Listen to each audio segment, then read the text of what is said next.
તો પાટણ જિલ્લાના 3 નગરપાલિકાની ચૂંટણીમાં રાજકીય ગરમાવો જોવા મળી રહ્યો છે। મહત્વનું છે કે ચૂંટણી નજીક આવી રહી છે ત્યારે 3 નગરપાલિકાની ચૂંટણીમાં રાજકીય ગરમાવો જોવા મળી રહ્યો છે। છેલ્લા 3 ટર્મની વાત કરીએ તો 2 ટર્મ કોંગ્રેસ અને 1 ટર્મ ભાજપ શાસિત પાલિકા રહી છે ત્યારે આ વખતે રાધનપુરની 7 વોર્ડની 28 બેઠકો માટે 60 ઉમેદવારો મેદાને છે, જેમાં ભાજપ કોંગ્રેસના 28 અને 4 આમ આદમી પાર્ટીના ઉમેદવારો ચૂંટણીના મેદાનમાં ઉતર્યા છે।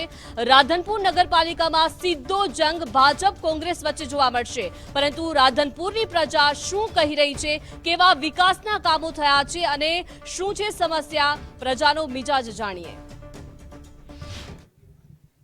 પહેલા તો હું ટિપ્પણી કરવા જાઉં તો છેલ્લા 10 વર્ષથી જેની પણ સરકાર છે એ લોકોએ ઠા તમે ઠેમ ઠીકાણે તમે જશો તો કોઈ તમને વિકાસ જેવું દેખાશે નહીં। તમે પોતે રાધનપુરનો એક નગરમાં ચક્કર મારજો તો તમને ખુદને જ ખબર પડી જશે કે અહીંયા કેવો વિકાસ થયો છે।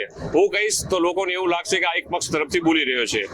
બીજું કે 10 વર્ષના શાસનના અંદર કોંગ્રેસે કંઈ કર્યું નથી, તો હાલની જે યુવા પેઢી કહો કે અમારી સાથે વડીલો કહો એ કંઈક પરિવર્તન માગે છે, કંઈક સારા ઉમેદવારો માગે છે અને ક્યાંક એવું વિચારી રહી છે કે કેમ બીજેપી સાથે આપણે ના જોડાઈએ। રાધનપુરની પાયાની જરૂરિયાત સ્વચ્છતા, પાણી, આ 2 વસ્તુથી અમે સૌ વંચિત છીએ।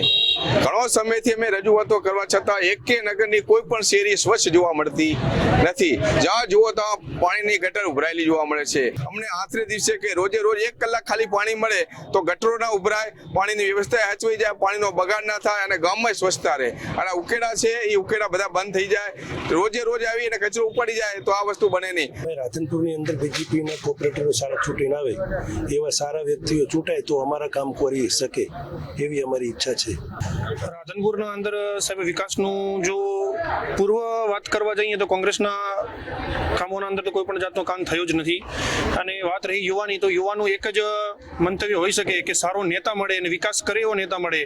અને યુવાના અંદર તો એવી વસ્તુ છે કે સાહેબ કોઈ પણ જાતનું તમે રાધનપુર નગરપાલિકા વિસ્તારના અંદર કોઈ પણ પ્લેગ્રાઉન્ડ પણ એક છોકરાઓને રમવા માટેનું નથી, કે કોઈ બાગ બગીચો પણ નથી જરા પણ, કેવી કોઈ પ્રાથમિક એવી વ્યવસ્થા પણ નથી ઊભી કરી શકેલી કે મોટા લોકો પણ કંઈક કોઈ જગ્યાએ 2 કલાક બેસીને એનો સમય પસાર કરી શકે।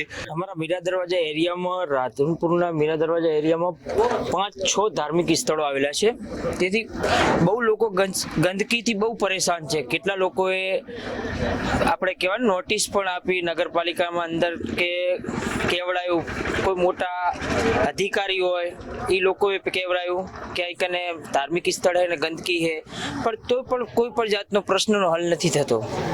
તેથી એવું લાગે છે કે હવે પરિવર્તન માગે છે, તો અમે યુવા નેતાઓ બધા ભેગા થઈ છોકરાઓ અને અમે પરિવર્તન એકવાર આપીશું અને બીજેપી સરકારને અમે દિલથી ચાહીને એકવાર પરિવર્તન લાવશું।